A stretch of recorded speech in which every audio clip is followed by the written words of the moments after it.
want you to stand like this. Okay. Good evening, everybody. Lovely to see you all. I hope everyone's had a lovely summer. This is our first talk after the summer, so I hope you're all relaxed, ready for anything. So this is going to be a wonderful talk, I have no doubt. But I first have a few parish notices because I wouldn't get away with my life unless I gave you my parish notices. Unfortunately, they're on my phone and I can't really see them now. So I'm going to try and remember. The first thing is there is a wine tasting and visit, proper talk and walk around Sept Vineyard next Thursday evening.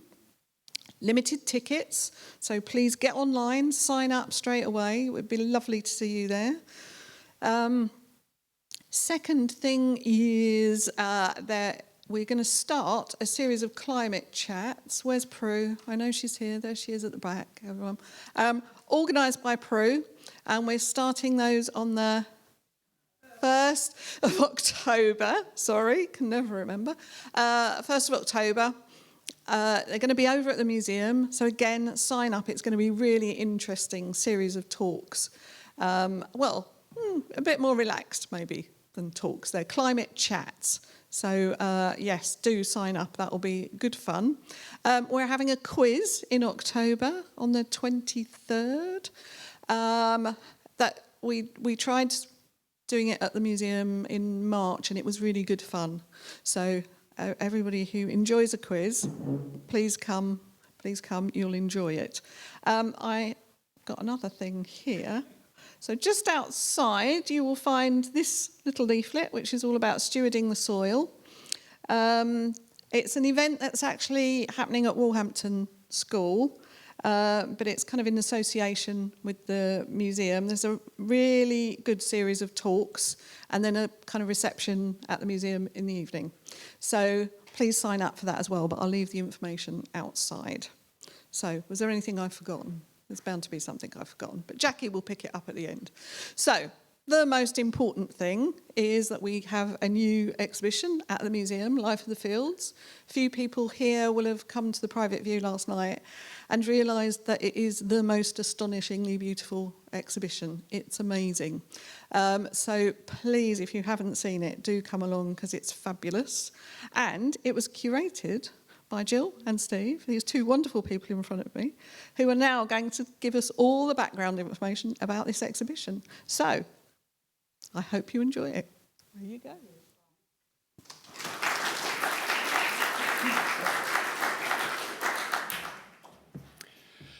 Thank you and good evening. Yes, as Maria says, the exhibition opens officially tomorrow, so you're getting a bit of a sneak preview tonight. Gill and I are going to pick out a few of the, I don't know about the highlights, but they're all highlights. They're all highlights, yes. Some of our favourites and some of the things we like the best, just to give a flavour of what's in the show.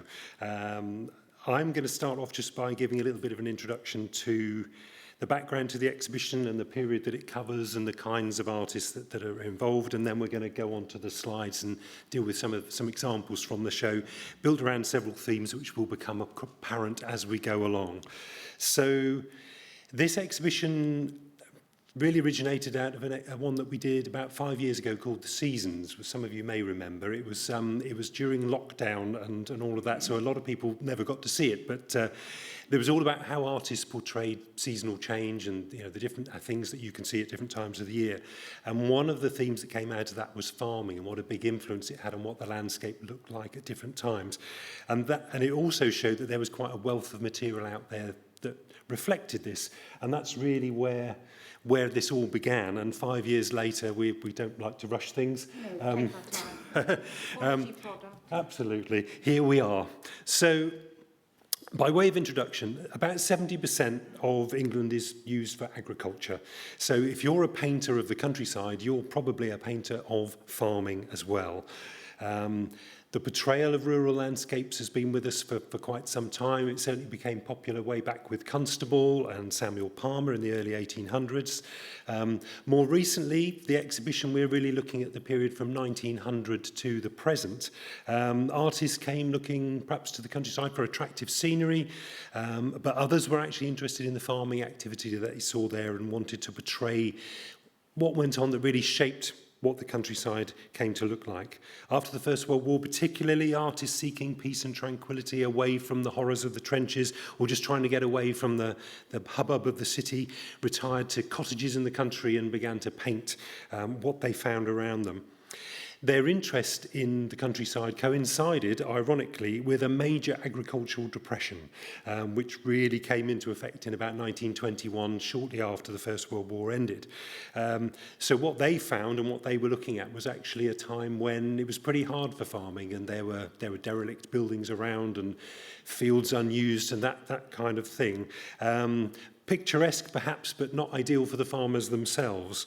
But looking beyond that, what the artists found in the fields was a landscape shaped by decades of mixed rotational farming, a system that provided food for human beings, food for livestock, and also kept the soil fertile, which was a key element of farming at the time.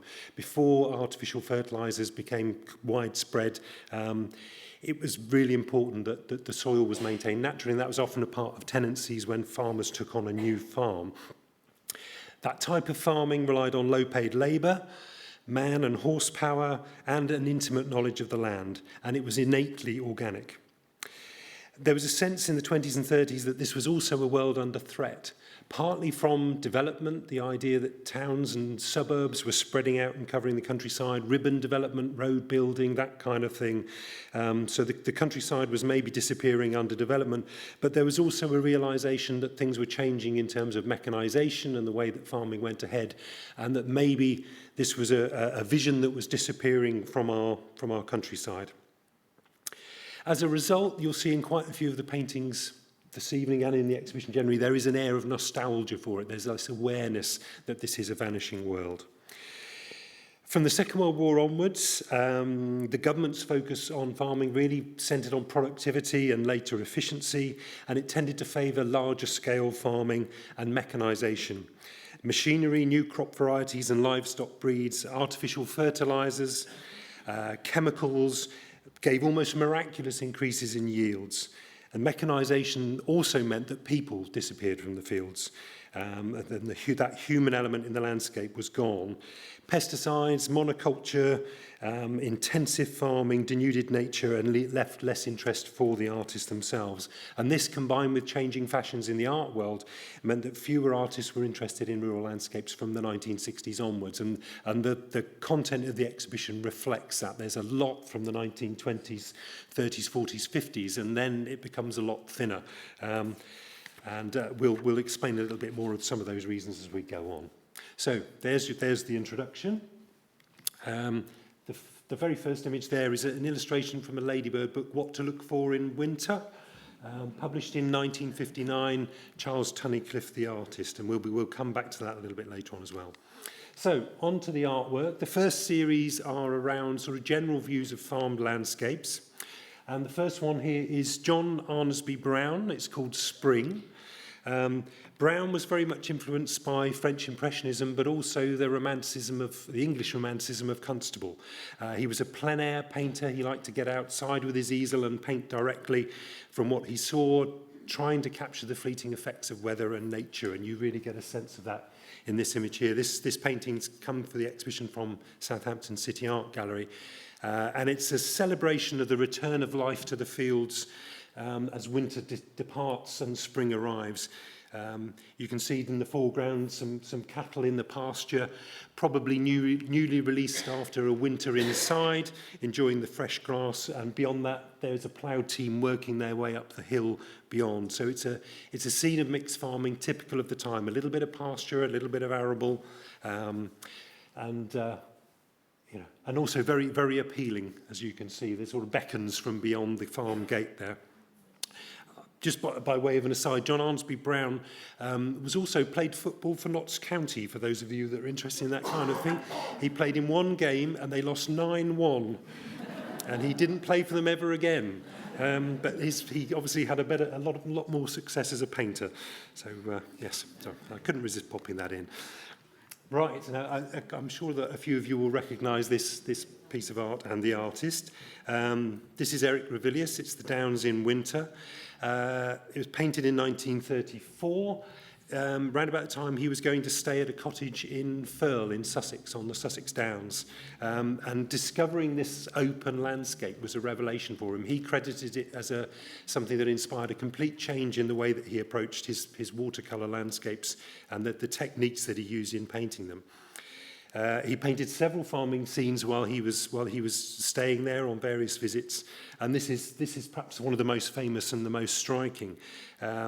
It can appear maybe a little bit bleak. It's a bit wintry and bare. There's nothing in those fields apart from the remains of a hedgerow and a little stand of trees, but there's that watery sunlight coming through the clouds. And also in the foreground you see the field roller, and what this means is that we're in late winter. Spring is just around the corner, and this roller has been used to flatten the ground and to get rid of the clods of earth and give a nice even tilth ready for sowing. So spring is just around the corner.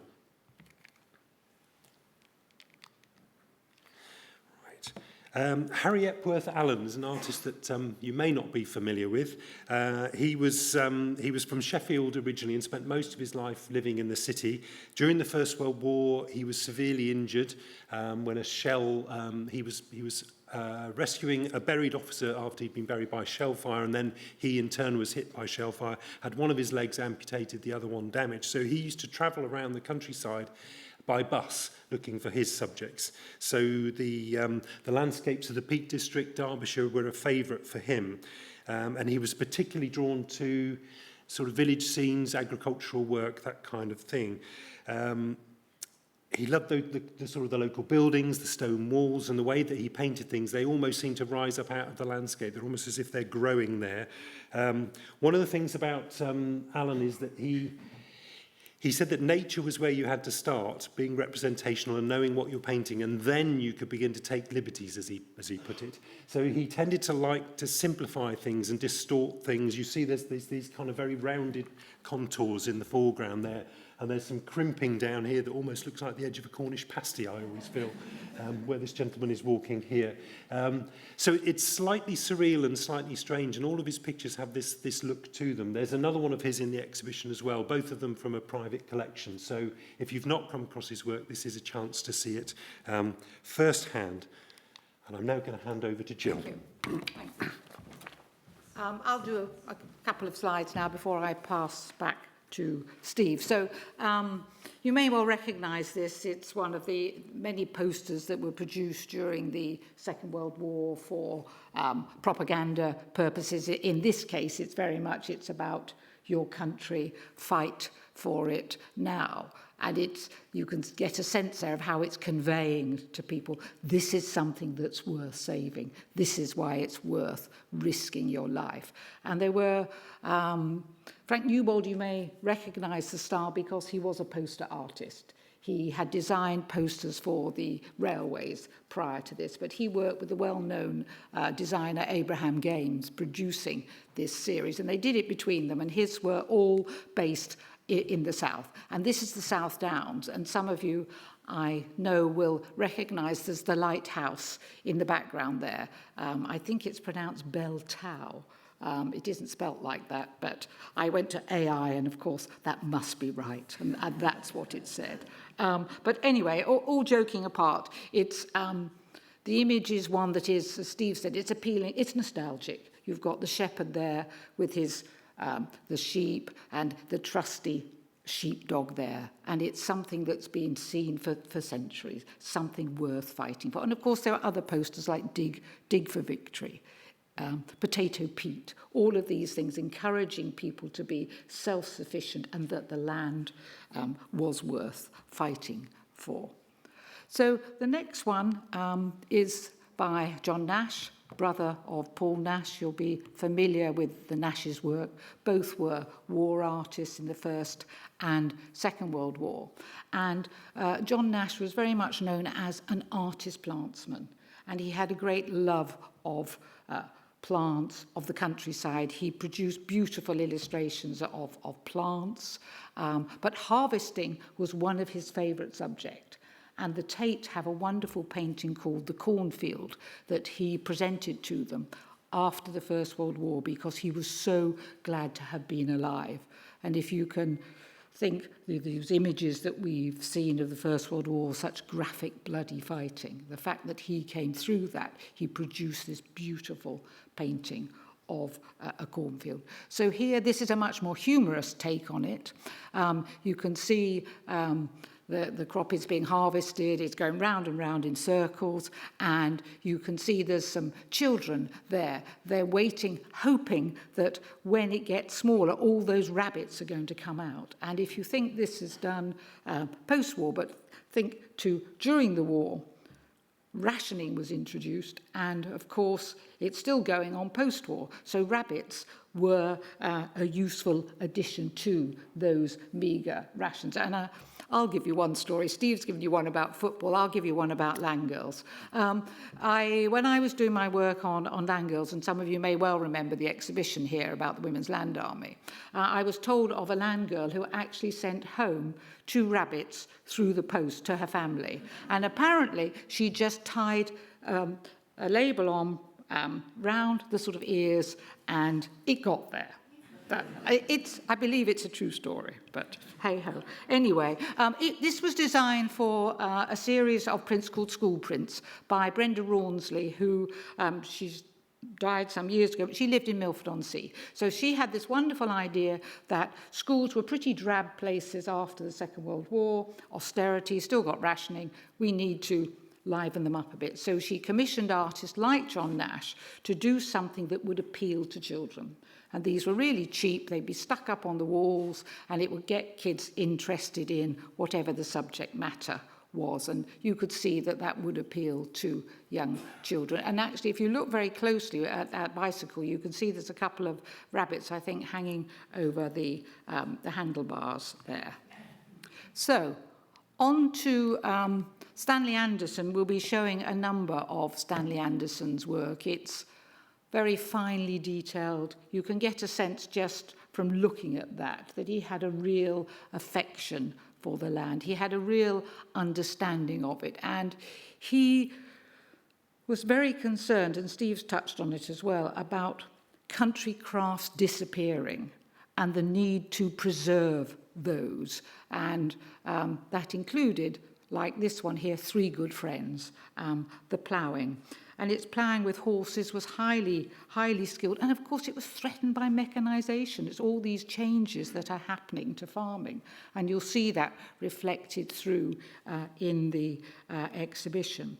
And these were 2 horses. This was near to where he lived. He'd moved out of London during the war to escape the Blitz. And this is Darky and Prince. And but it's not nostalgic. I think there's much more to it than that. So the next one is, and we're only giving you a little whistle stop here. This is just to whet your appetite to go to the exhibition and tell everybody, those of you who haven't seen it. I'm going to hand over to Steve for a few brief words, then I shall be back. Very brief. It's almost not worth sitting down to. So this section of the talk and also of the exhibition, we're looking at the activity that went on in the field. So you got a sense that some of the artists were looking at landscape and it happened to have farming and it happened to have hedgerows and haystacks and things like that. Other artists like Stanley Anderson, a very, very good example of this, were attracted to what was actually going on in the fields and developed a great respect and understanding for what was done by the farm labourers and by the farmers themselves. So a group of artists that some of whom we're going to look at now, were attracted by that kind of age-old cycle of traditional husbandry, intimately linked to the seasons, the different crops that were grown, the different methods that were used, and all of this integral to the way that the landscape appeared and the way that it changed across the seasons. The people and their work provided interest for the artists as well as the scenery. Thank you.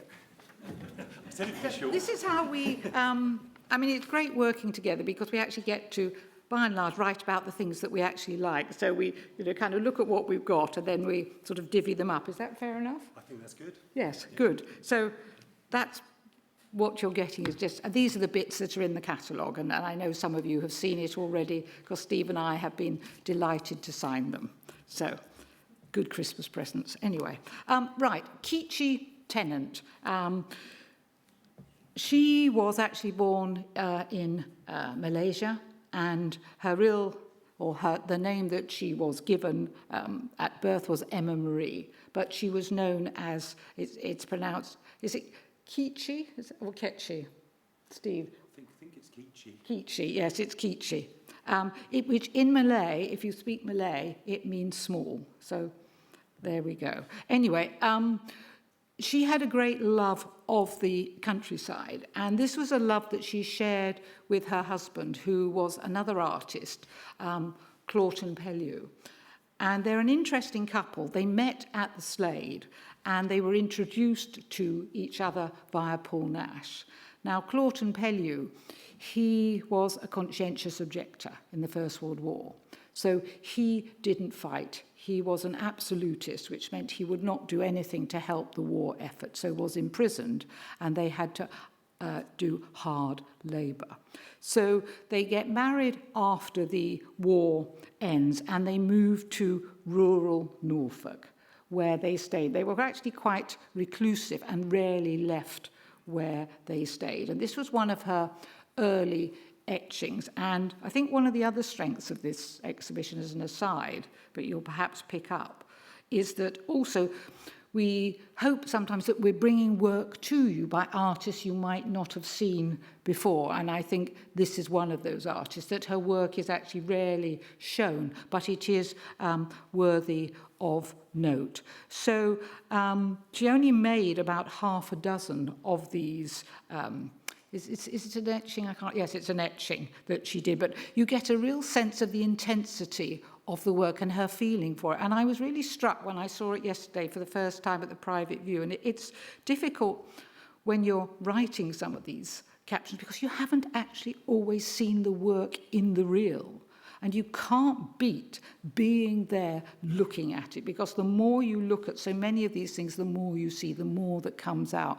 And I was really struck by that last night. It's about that size, but you really feel the hard work there, the loneliness. There's still so much work to be done. It's backbreaking. It really comes across to you.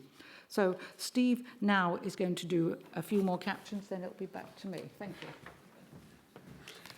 Keep us fit, this, up and down, up and down.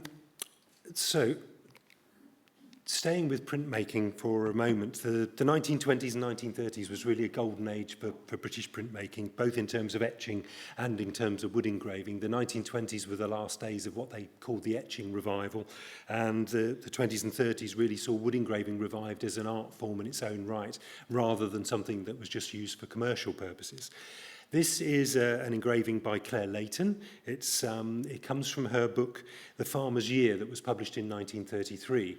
And the book is based around 12 full-size engravings, one for each month of the year, and each one of them displaying one of the farming activities that you would have seen in that particular month. So it became an instant classic. I think it sold out and went to reprints about 3 times in the first year or so after it had been printed. So a very, very popular and classic book. And she's one of the leading wood engravers of the time.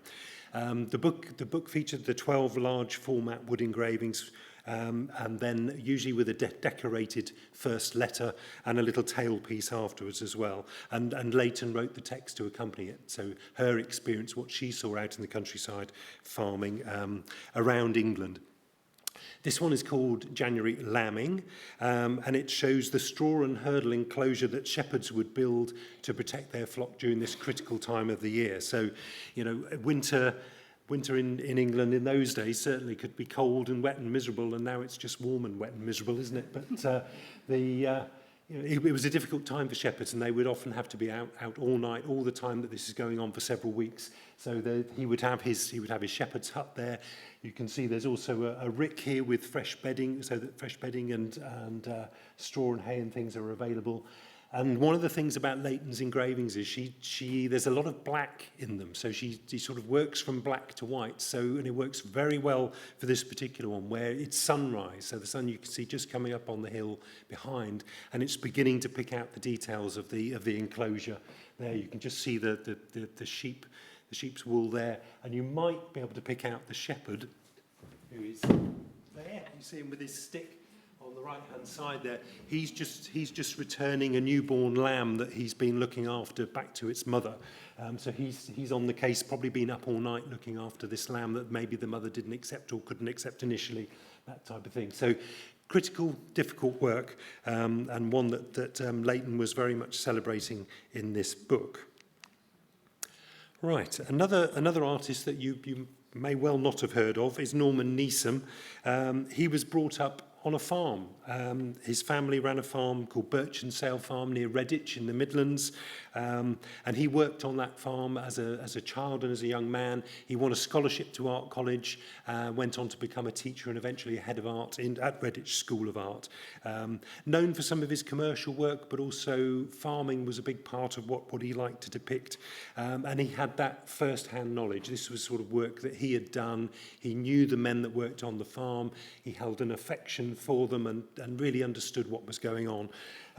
This one is called Woollas Hall, which is the building you can see in the middle distance there, just under Breeden Hill, if you're wondering whereabouts this was done. And you can see here we are sowing seed, but this is now the 1950s, so sowing by hand or sowing with a horse-drawn drill has passed, and we have a Fordson tractor instead doing the work. With the driver there and somebody standing on the hopper on the back to make sure the seed is going in evenly into the hopper and being distributed across the field, no gaps in the growth, so that you get a more consistent and more efficient harvest. Neeson also was a keen sailor and came down to Lymington and Christchurch at times. So I've never seen some work of his does exist that shows Muddyford and places like that. I've never seen one of Lymington. So if anybody comes across one, let us know. But I think even with the tractor in this one, there's still this sense of a timeless image here. This is sort of men working in harmony with nature at a particular task, a particular time of year.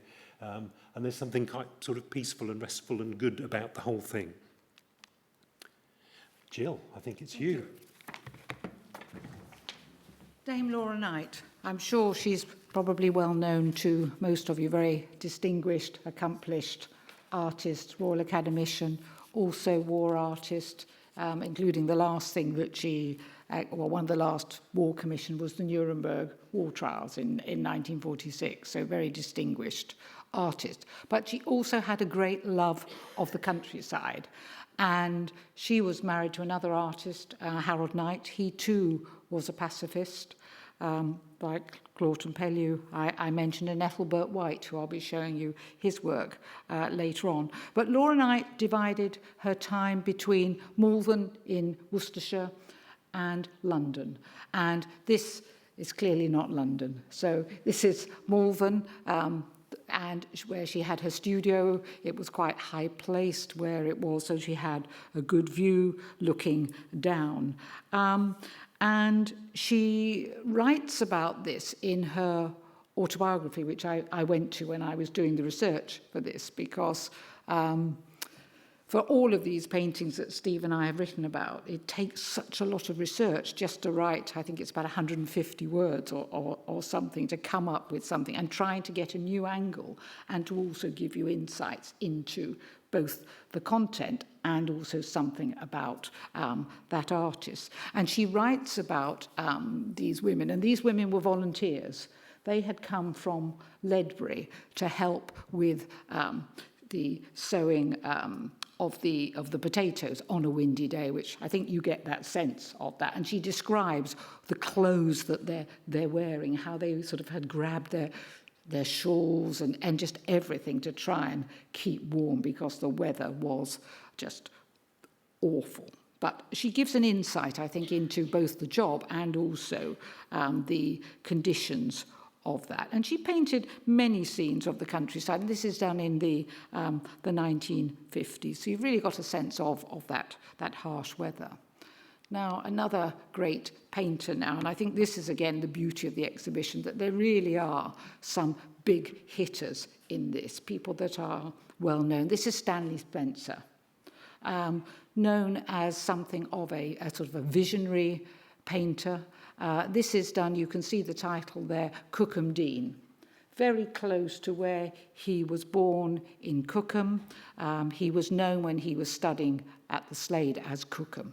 It meant so much to him. In fact, it features in many of his paintings, and it was the inspiration for much of his work. And some of you may have been to the gallery in Cookham, and if you haven't, it's well worth going to.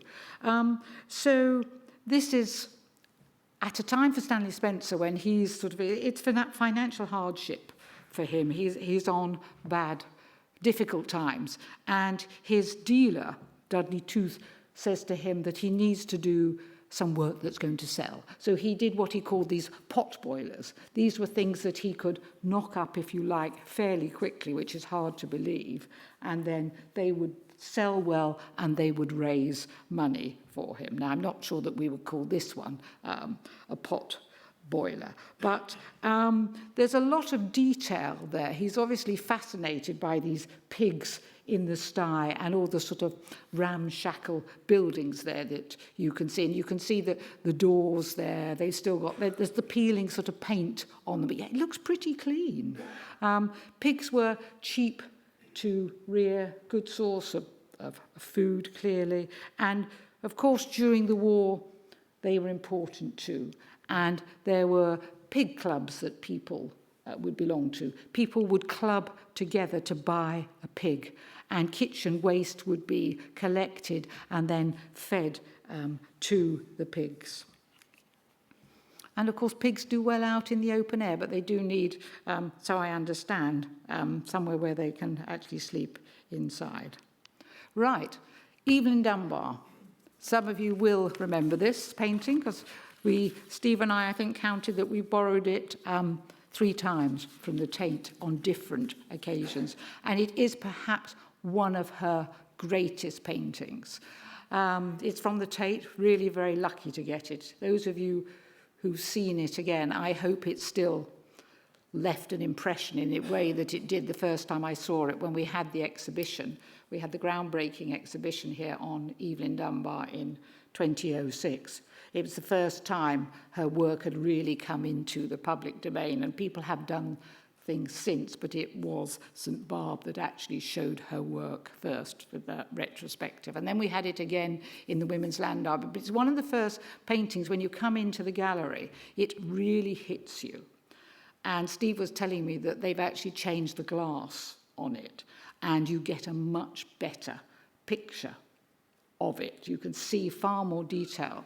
And when I was writing about Dunbar before, when I wrote her biography, her husband, who was still alive, she died early in 1960, and quite suddenly. She was a Christian Scientist, so we don't know whether there was anything wrong with her. She certainly didn't seek any treatment. But Roger, her husband, who had been an agricultural economist, and they'd met at Sparsholt, which is where this was painted, in Winchester, at Sparsholt Farm Institute. But he said, and I remember him saying it at the opening, he said, if you look at her work and then you look again, you just see so much more. And I just felt, gosh, I'm seeing more here that I haven't seen before. And you can see that lovely mackerel sky. And Dunbar was really very pleased with that, because I've read her letters that are in the Imperial War Museum in their archives. And you can see the movable bale at the back where the cows were milked, because milking was extremely important. Food was a weapon of war, because the more food that could be produced at home, then that would free up shipping space for munitions and things. So it was crucial. And land girls like that one there were, many of them, or in fact, probably the majority, were actually employed as milkers, because milk was so important. I could just talk about that painting, but I'd better move on, or Steve will be telling me no. Anyway, James Bateman, another great painter. He came from a farming background, and in fact quite a number of the paintings that we're showing you, the artists came from farming background, which gave them real insights. So he was from Westmoreland. He made his name with paintings of cattle and auctions of horses and other livestock. So this he shows many scenes of the sort of the harvest, the hay time in the Cotswolds there. And again, it's an elevated viewpoint which he liked to work from. But you've got no sense, this is 1939, no sense that war is coming. War is, it's looming. He was later commissioned during the war and actually did a series of paintings for the War Artists Advisory Committee, but it's a very timeless scene. It's a real celebration of English country life. And I'll pass you to Steve to talk about Thomas Hennell. Thomas Hennell was born and brought up in the Kent countryside. He went on to study art and went on to teach, and then became an artist and writer in his own right. He was a friend of Eric Ravilious and Edward Borden, visited them up in Essex when they were living at Great Bardfield. And the countryside was something that had fascinated him since childhood. It was something that he was very interested in. It features in most of his work and also his writings. He wrote several books, including Change in the Farm, which was published in 1934, a book that catalogued farming practice and farming hardware, I suppose you would call it. So the different types of tools and techniques that used, local traditions, regional variations, all that kind of thing. He travelled the country, meeting people, talking to them. So when he painted and when he wrote, it was from first-hand experience. He knew these people, he had met them, he'd found out what they knew, and he had a great respect for them as well. This painting in particular was made in sometime during the 1930s. It would be most likely the second half of the 1930s because before that he had suffered a period of a schizophrenic episode that basically hospitalized him for 3 years. He had hallucinations, all kinds of strange things happening to him, and he viewed nature and his artwork as very much a part of his road to recovery, and he did make a full recovery from his experience there. And by reconnecting with nature, by drawing what he saw and what he found, he was able to sort of focus back and get himself back to where he wanted to be. He was employed as a war artist in the Second World War, and he's one of 3 war artists, along with Eric Ravilious, who we saw earlier, who were actually killed while on duty as war artists. He was in Surabaya just very shortly after the Second World War finished in 1945, and was sort of in the wrong place at the wrong time when a mob was rampaging, and no one quite knows what happened to him, but he didn't survive, he never made it back. But the love of his life was really the countryside and agriculture, and you can get a sense of that in this watercolour. He liked to work outdoors. He would cycle around with his painting set strapped to his bicycle with a big overcoat and all kinds of paint boxes and his lunch stuffed into any pocket that he could find. Quite an eccentric character, I think, if you came across him. But he knew what he was seeing, and you know that this is something that he was there on the spot painting this. So it's a scene of harvesting. We get a sense of a farming industry on the cusp here. The horses have gone, there's a tractor there, but there's still a reaper binder being used. These were invented in the 1870s, and they were used to cut the corn. It cut the corn, it gathered it into sheaves and tied them all by itself. Once upon a time, people would have had to have cut the corn with scythes, gathered the sheaves themselves and tied them up themselves. So this is a labour-saving piece of mechanisation, but quite quaint by the standards of today's combine harvesters and the sorts of things you might see in a field round here come the summer. And so sort of Hennell he's captured that moment, but he's also captured a very particular moment where they are gathering the sheaves as the binder goes around, gathering them into stooks where they will finish drying, and probably with a view to try and get as much done as possible before those clouds get any closer in the background. You see if you look at a lot of his work, you can see where he was working outside. There are raindrops on, where you can see where the rain has splashed on his watercolour work. And also there's another one that somebody noted. You could see where the watercolour had actually frozen on the page while he was doing it. So he was definitely a fairly robust sort of chap for getting out there and seeing things firsthand. Now, a complete contrast from Hennell's scene. This is a screen print, a serigraph by Carrie Ackroyd. We've got, I think, 3 pieces of Carrie's work in the exhibition. Carrie was brought up in the Northamptonshire countryside, and during the 1980s, she made a series of prints based around the farming activity that she saw in the fields around her home. And this one, called simply The Combine, just gives a sense of how things have moved on from Hennell's sort of tractor and binder. Here we see, that you get a sense of the power of these new machines that were labour-saving and speeding the whole process up. Once upon a time, when the corn harvest was made, the corn would have been gathered in and was then stored and threshed, and it took the whole winter for people to thresh them by hand with flails. Later on, the threshing machine came along, subject to riots and all kinds of unrest when it first appeared, because it was taking people's jobs away. This is back in the 1820s, 1830s. But this also took people's jobs away.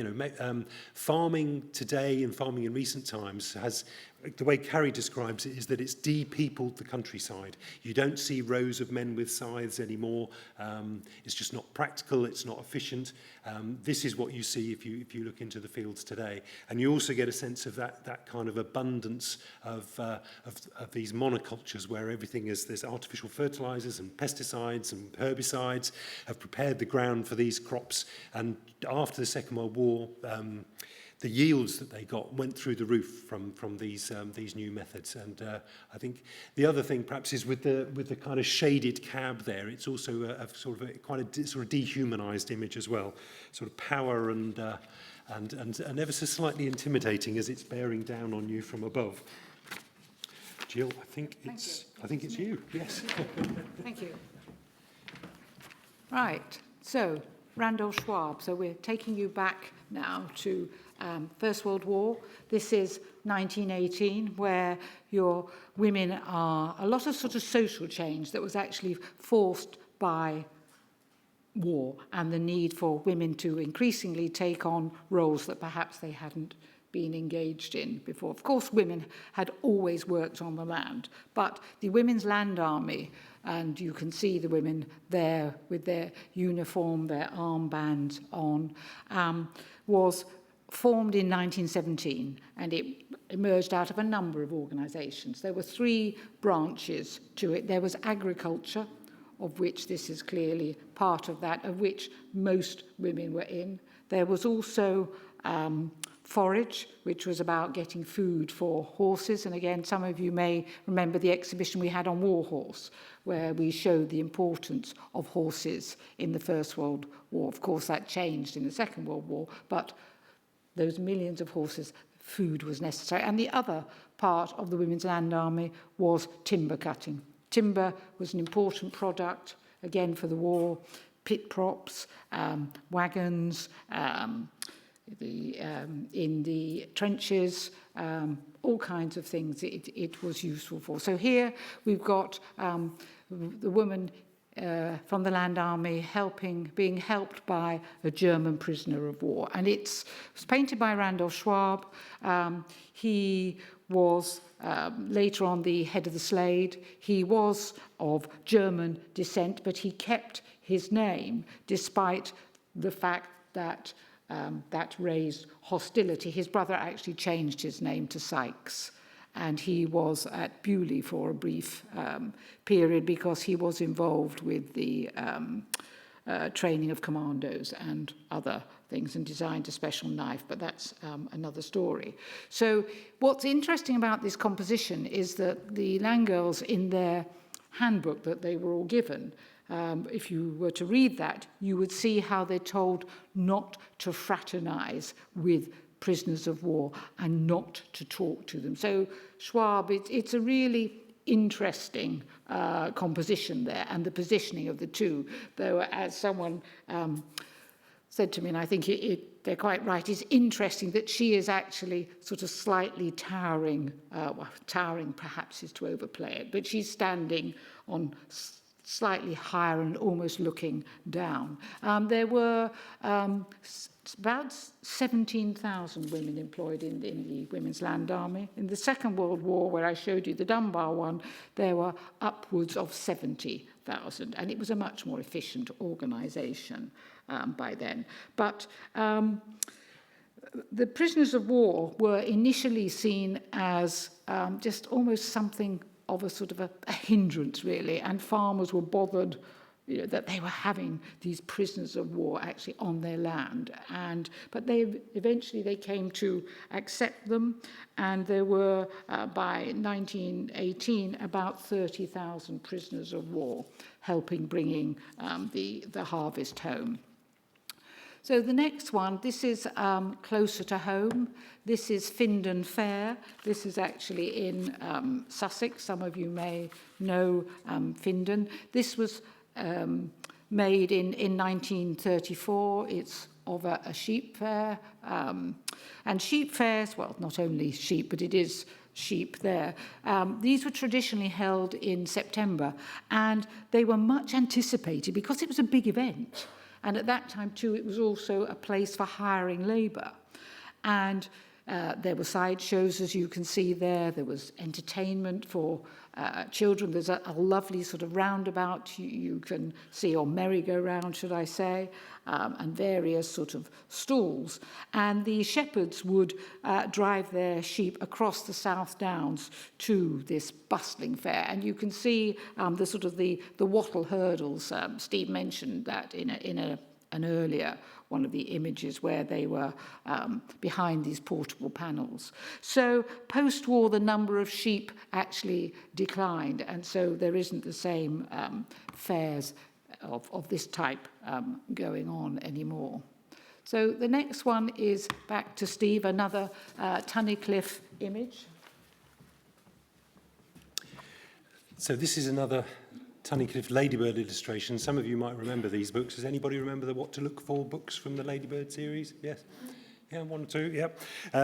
Tunnicliffe was actually brought up on a farm near Macclesfield. So his father had taken on the farm not long after he was born, and he grew up there and understood and was involved in farm work from a very early age. He went on to become an artist full-time. He got a scholarship to I think it was the Royal College of Art, and sort of left all that behind. But farming and the farming that he experienced with the family farm appears and reappears in his artwork as a sort of key source of inspiration for many years afterwards. So when he was commissioned to do the illustrations for this series of books, it was something that he could look back on and draw on. The books were produced between 1959 and 1961. I think this particular one is 1960. And the idea was that they would introduce nature and the changing seasons to a young readership. But I think that the next generation up, the parents probably enjoyed them just as much because of Tunnicliffe's wonderful illustrations. He gained a reputation as probably Britain's greatest 20th century wildlife artist and was elected as a Royal Academician in recognition of his work. This particular image shows sheep being folded on a field of swedes. So this is fodder for the sheep to keep them fed through the winter. It's part of the rotational farming that we touched on earlier. So keeping a field of swedes in your rotation was a break crop for the corn crops, but it also fed your sheep. And they were described as being the golden hoof because of the way that they had an intrinsic value in terms of their wool and their mutton. But they also manured the ground as they went. So they were restoring soil fertility as they passed over, as they were folded across the land. So you can see they've nibbled down the tops of that group of swedes, and then the shepherd will move the hurdles to the green patch beyond and start them on that probably the following day as well. Aside from the tractor that you can just about pick out doing some ploughing in the background there, this is a scene that you could almost imagine being in Thomas Hardy's Far from the Madding Crowd, which was written in 1874. So, you know, farming in the 20th century in some respects didn't look very different from farming 100 years earlier, but things were about to change, and maybe the tractor is the hint for that. This is Stanley Anderson again. Gill showed us one of his engravings earlier on. This is a watercolour that he made slightly later in his career. He got neuritis and was unable to engrave anymore, so he gave that up and turned to watercolours. And these paintings were shown in the Royal Academy every summer. A group of 5 or 6 of them would appear each year. He was a Royal Academician himself. This one... The actual title of it doesn't survive, so it's known as Hoeing Vegetables Near Haystacks. I think we could probably all have worked out that title for ourselves, couldn't we? But one of the things that Anderson was interested in, as Gill says, he was interested in country crafts, but he was also interested in the work of the ordinary farm worker. He respected the knowledge that they had, which often went unacknowledged. People didn't appreciate how they understood the work, how they understood nature, how they understood the land around them and the way that it was worked. And a number of his watercolours capture what are sort of, on the face of it, very mundane tasks. Here they're hoeing and singling. They're taking the weeds from around a root crop so that the individual plants will flourish and grow bigger. And this was a task not particularly popular. And I've just got a little quote here from Ralph Whiteman, who was a farming writer and broadcaster, to explain how the men who did this all the time had a posture and they had a rhythm and they knew what they were doing and they could do it for hours and hours on end. In a book, I think it was in one of Adrian Bell's book, he says about that they hated it when the farmer came along and said, look how fast I can work, I can do this like this and get it done in no time at all. And then he'd go after 20 minutes. They had to stay there for the whole day, so they paced themselves so they could do it. But this is Ralph Whiteman, his first experience of going to do some of this work. He says, after half an hour, your back begins to ache. You stop and straighten up with a creak.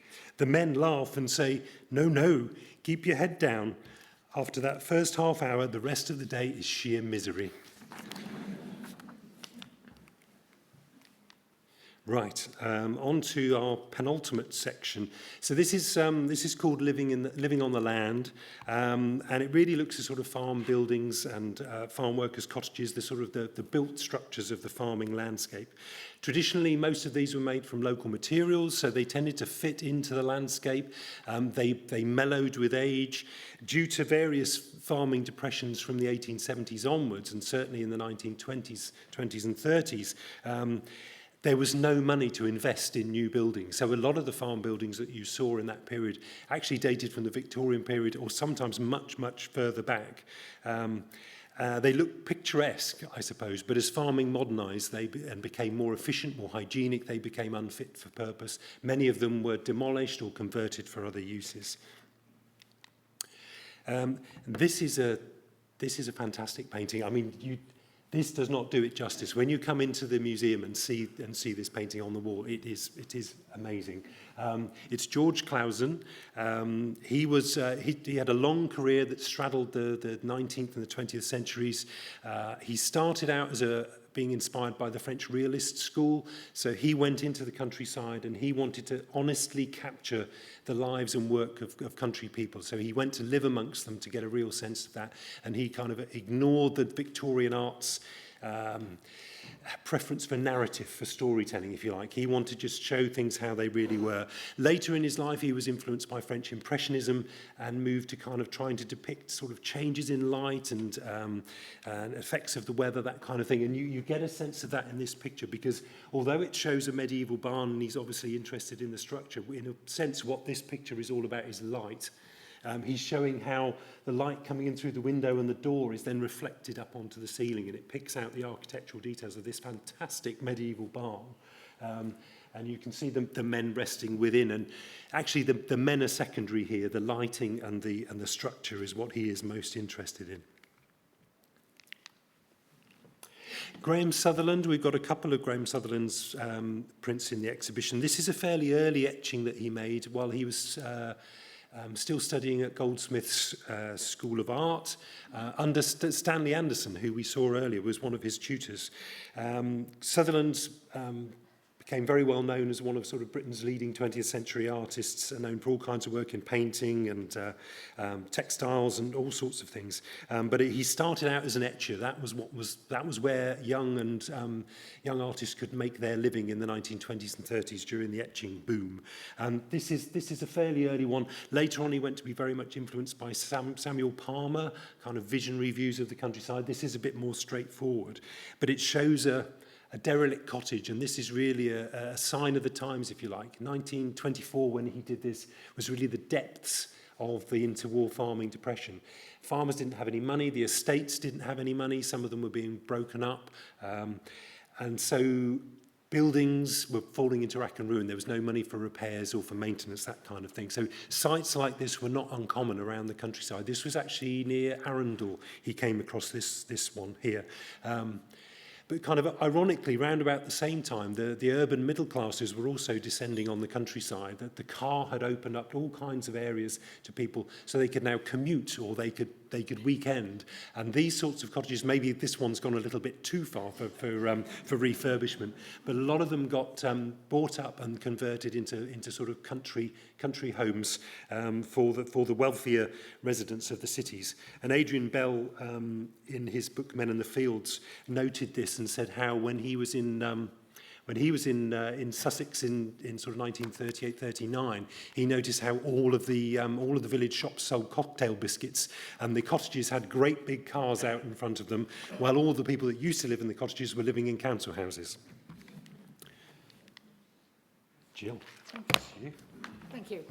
Ethelbert White, I said that be showing another work by a pacifist artist. On this occasion, he too was a conscientious objector, but he was prepared to work on the land. So he was actually sent to Devon to work on the countryside there. And I think in many ways that impacted on his later work. Those experiences gave him particular insights into the countryside. And here, this is certainly better than the Sutherland image that you saw of a sort of a cottage. So this is a ploughman's cottage. There's a rustic charm to it, certainly from the outside. But of course, that belied many things, with often no services of any sort at all. And they were tied to these houses and low wages. So, of course, that makes it very difficult to move. And, of course, that resulted then later in many of them actually leaving the land, seeking better paid employment in cities and more urban areas, if you like. This is likely in Amberley, Sussex, because this is in, say, 1924. But at that time, he was travelling around the countryside with his wife, Betty. They had a gypsy caravan and would go round where it sort of took them, and then he would do some work there. They were quite an eccentric sort of couple. They were part of quite a bohemian set in London, and they would play musical instruments and entertain people. So moving onwards now to Frances Hodgkins. Now, many of you may well have seen her work on television recently. Did any of you see Fake or Fortune? I don't normally see that programme, but it's when it's a work of art comes, and it's with Fiona Bruce and Philip Mould, who has a gallery in St James's. And this painting was possibly attributed to Frances Hodgkins that was on that programme. And I think if you've seen her work, and if you see this now, you would recognise it, as the style was very much sort of neo-romantic. So this is done in 1942. It's called Broken Tractor. So she's, I think, in her 70s by then. She was born in New Zealand. She came to England in sort of around just before the First World War, very much to advance her career. And she initially was in St Ives. She travelled a lot in Europe. She knew Christopher Wood. She knew Cedric Morris. So a lot of artists of that ilk. But she, this was painted in Purbeck in Corfe Castle. Well, pretty likely, I think we can say, because I've read her published correspondence, because she featured in an exhibition that I did on artists in Purbeck, and it suggests it's there. So she first came to Corfe Castle in the early 1930s, and then she stayed there during the war years, but she had mental health problems and was very disturbed by what was going on.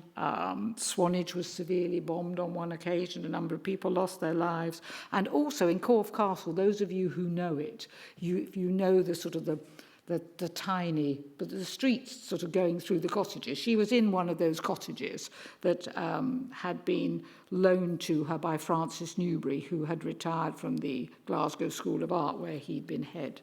And the tanks coming through made so much sort of vibration, the roof of her studio actually collapsed. So she was struggling. And of course, for artists at this time, it's very difficult to make a living. It virtually dried up. But she found, or clearly came across, this broken tractor, which inspired her to do this painting. And John Piper, a fellow artist who was a good friend of hers, described this as this is some of her war work, and that she had a great sense of place and sense of timing too. And I think if you look at it, you also get the feeling of perhaps there's not only the turmoil of the war, the broken tractor, but also turmoil for herself. And tractors were, of course, hugely important during the war. As Steve talked about, increasing mechanisation, and farming was becoming more and more mechanised. And there was a scheme that was set up called Lend-Lease, and the Americans supplied a lot of tractors to the UK during the war years. So again, I made the point earlier about the need to reduce imports. So tractors and things, they were all extremely important. So Steve mentioned Edward Borden earlier and Ravilious, so we're pleased to have a work by Edward Borden in it. So great friend of Ravilious, Thomas Hennell, they would come to stay with him in Great Bardfield, in Brick House where they lived, and Terza Garwood too, of course. So the Ives farm bordered Brick House where Edward Borden lived, and you could get from the sort of back garden into Ives farm, and so he did quite a lot of work there. This is fairly typical of his illustrative work that you may well be familiar with, and apparently Tom Ives, whose farm this was a good builder. I mean, again, I'm not sure how much we can see from those sort of ramshackle buildings for the various animals that were there. But the cows on Ives farm, they were milked twice a day. The milk was taken round to the villagers by pony and trap, because there were no bottles or no refrigeration. You can see the hen coop there, and that was traditionally seen as being the sort of the housewife's or the farmer's wife's responsibility, and it was their money from the sale of eggs, and that was used to help with the sort of the housekeeping. Right, this is the last painting that I'll talk about before I'll pass on to Steve. Again, this is in the pretty much, is it nearly the far gallery? Yes, but as you come into the gallery, you see it. If you look through, and it's extremely powerful. I saw an exhibition just recently of hers on the way back from Scotland. She came from Cumberland, another one from a farming family. And this was the area that inspired her throughout her lifetime. Even though she lived in London, she would always come back to Cumberland to paint. She didn't go for the picturesque Lake District. It was the Cumbrian farms that she knew, that she felt deeply for. And she became probably one of the best landscape artists of her generation. She died, really pretty young, She was the benefactor of support from Lowry. Lowry came to one of her very first shows, which was actually, it was a sellout, and he bought 3 of her paintings, and they became very good friends. So the painting, I think you can get a sense of it just from looking at this image here. It's intensely atmospheric. You can almost feel there's a storm brewing, and there's a sort of break in the clouds, and you can see the cow in the foreground. The farm workers are getting on with their task. They're eking out their living. But her paintings were very much rooted in the reality that she knew, and she had this particular sort of singular vision and these muted tones that she often painted in. And I'm going to pass on now to Steve to talk to you about John Piper, who I mentioned as being a really good friend of Hodgkin's. And it's so interesting, the connections, isn't it? There's connections all the way through. It certainly is. Over to you. Thank you, Jill. Right, John Piper. This is Seton, and probably what attracted John Piper to go to Seton was the church, the 13th century church that you can see on the right-hand side there. He was greatly interested in architectural, different types of architecture and great buildings and so on. And obviously when he came here, what fascinated him was this contrast between ancient and modern. So on the right-hand side, you've got the medieval church, and on the left-hand side, you've got what's known as a Dutch barn, made in the early 20th century from Curators and corrugated iron. So not quite so as romantic as the church, not quite so beautiful, but certainly functional and certainly did the job. The other point of interest with this picture is the stack of bales inside. In some of the other pictures you might have noticed hayricks, carefully built, beautifully built, sometimes thatched as well. That was a product of one type of farming. This is a product of the mechanical baler, which very helpfully puts your bales into neat oblong blocks that you can then build up very easily. And then if you've got a great big iron girder holding up the roof, it's very useful to lean them all against so they don't fall over. So we've got very, very practical things, but something that John Piper obviously enjoyed when he was passing through. Now, I'm not going to say very much about farming today because we're pretty much out of time here.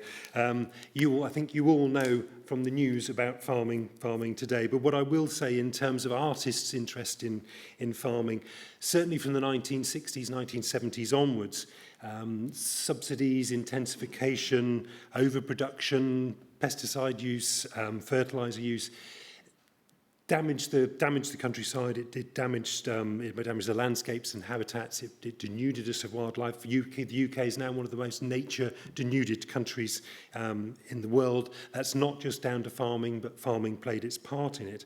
And the reputation as farmers, as custodians of the land, which is something they'd always been seen as and something they were very proud of, was really quite severely damaged. Artists' interest in the countryside dwindled at the same time. Now, that's not only because of that, but it's also because of changes in fashions in the art world. So if you're going through a period where abstract expressionism from America is the latest thing, or pop art, urban-based art forms, conceptual art, minimalism, these are not things that are interested in rural landscapes. That's very much old hat. So a lot of artists moved away from that. Sheila Fell, that Gill just talked about, would be someone who was kind of, if you like, moving against the tide by wanting to celebrate landscapes and people and the places that she loved. But if you wanted to paint some haystacks and farms and things like that, the 1980s, 1990s, really not the time to do it. But today, things are changing once again. Artists are going out into the countryside and finding their inspiration there.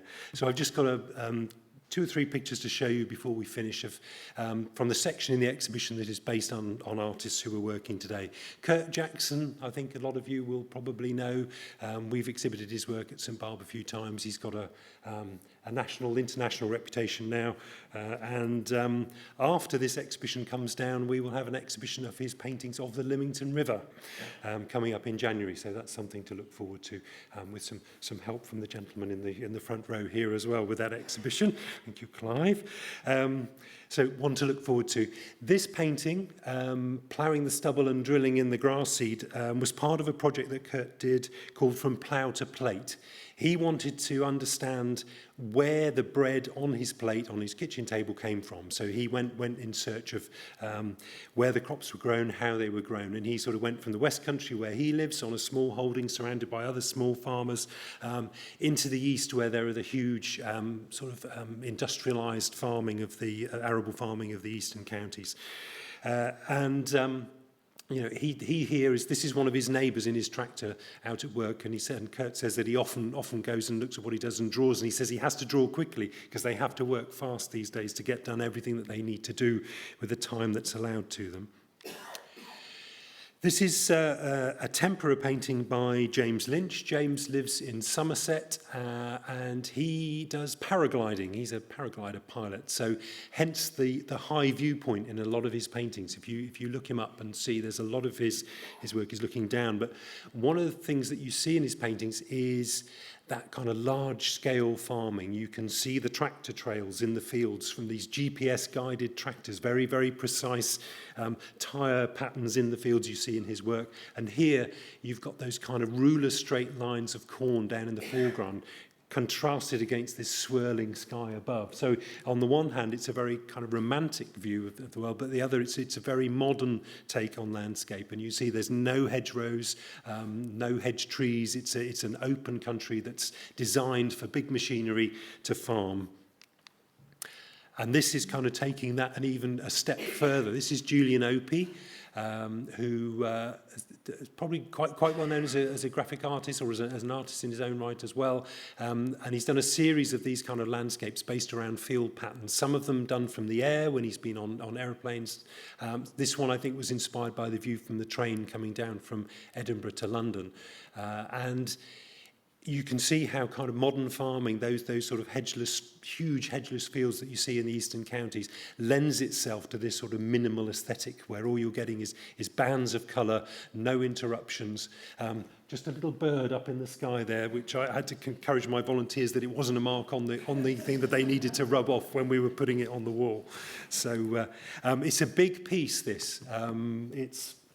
It's that and then some. It's got real presence in the gallery, so it's one to look out for when you come in. And the very last one that I'm going to mention is this by Chris Drury and Kay Syrad. It's called Exchange, and it was a collaboration that they worked on. They embedded themselves into the lives of 3 farms in Dorset, 2 of them organic, really wanting to witness how the farmers were changing their approach in response to the demands of climate change and maintaining biodiversity.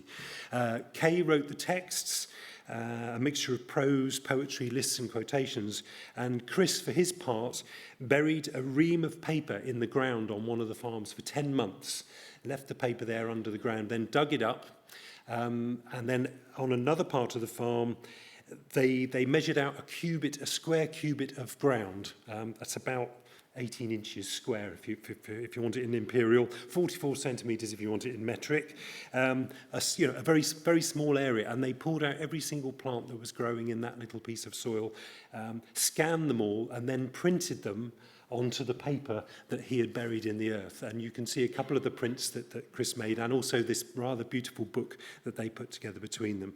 And obviously what came out of that little cubit of ground on this Dorset organic farm was this abundance of biodiversity, different flora that they found there, rather than just a single monoculture of one species.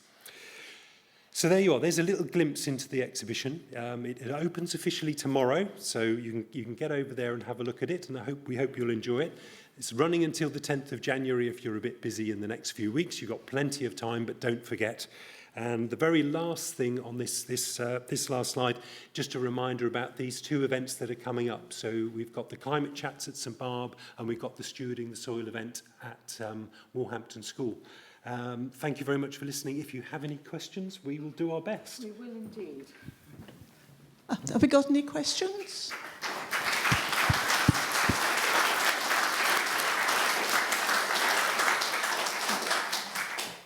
Questions? You've stunned them all. It was only an inquiry. I think that there was a reference to the Museum of Rural Studies or something. Yes. Yeah, where is that? It's the Museum of English Rural Life. It's in Reading. It's part of the University of Reading, and University of Reading have loaned 9 items for the exhibition. So I think 4 or 5 of those came from the Museum of English Rural Life collection. The Norman Neeson that we saw earlier was one of them. They also hold the Ladybird archive. So all of the illustrations from the Ladybird books, including all of the watercolours that Tunnicliffe made for the What to Look For books, are held in the library there. And I think one of the Edward Borden comes from the University Art Collection. If you've never been, go, because it's a wonderful place. There's fantastic displays, really, really interesting, a lovely atmosphere to the place, a very nice little cafe, and a nice garden outside, as you would expect. Just sort of not quite in the centre of Reading, but yeah, look it up, Museum of English Rural Life. It's a fantastic place, and they've been very supportive and helpful to us in putting this exhibition together. Anybody else?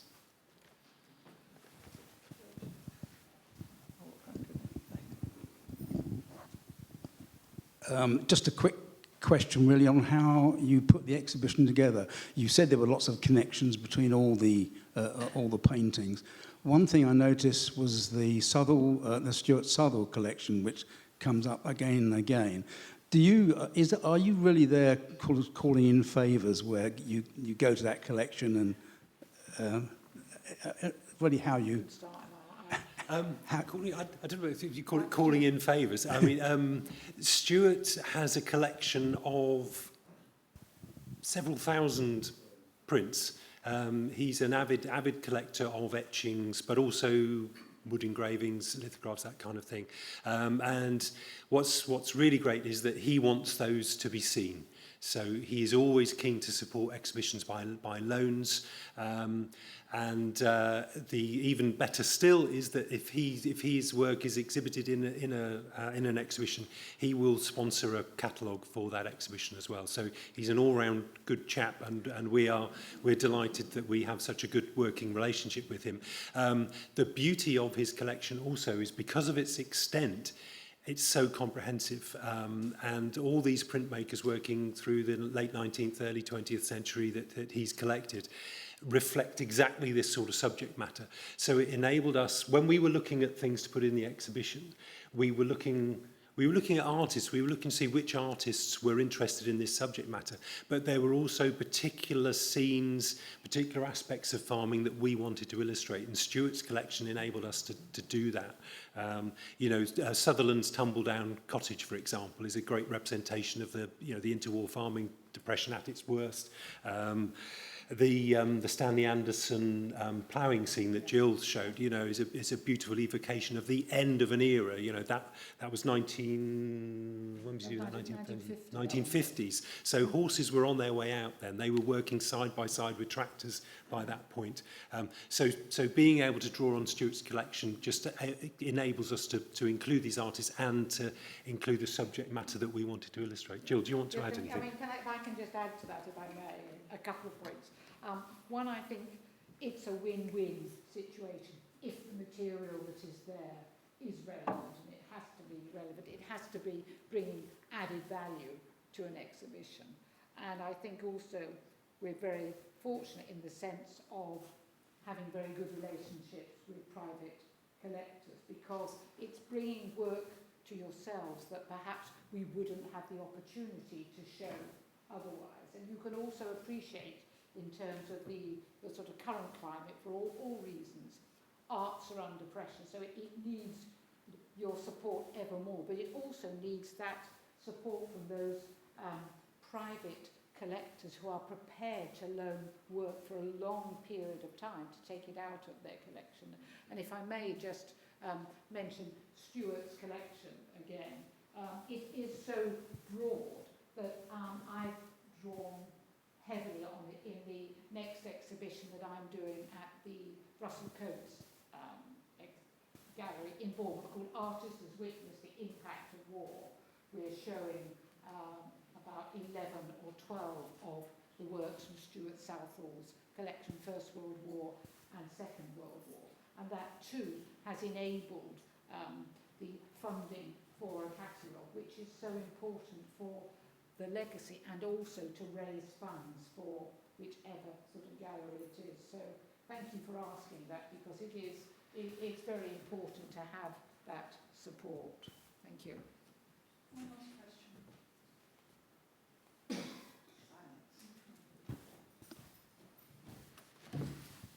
I'd just like to add to those last comments in that it's also a statement of the calibre of our curators and the standard that St Barbe works at, which is seriously we're not an NPO for nothing. And I think the fact that Stuart and so many private collectors are willing to lend us work is a huge feather in St Barbe's cap, and it says a lot for the standards of the people who work there. I'll just give a very last plug for the Setley Ridge activity next Thursday. It's and the art auction. I have seen you wave at me. There's going to be a tour of the vineyards, the actual winemaking facilities themselves. We're starting at 5. The shop and the cafe will be open. The tours themselves start at 5:30, and if you haven't bought a ticket, please do. My colleague at the back is waving at me because you need to keep the date in November, because we're going to have another art auction, and there are some stunning material that's come in for that. So there'll be a lot of publicity coming up soon. I think that the works are going to be on view in November in the museum for a week, and there will be a catalogue. So yes, save your Christmas money until then, okay? And I would just lastly like to thank Steve and Gill, who are absolutely brilliant, for yet another wonderful talk. Thank you.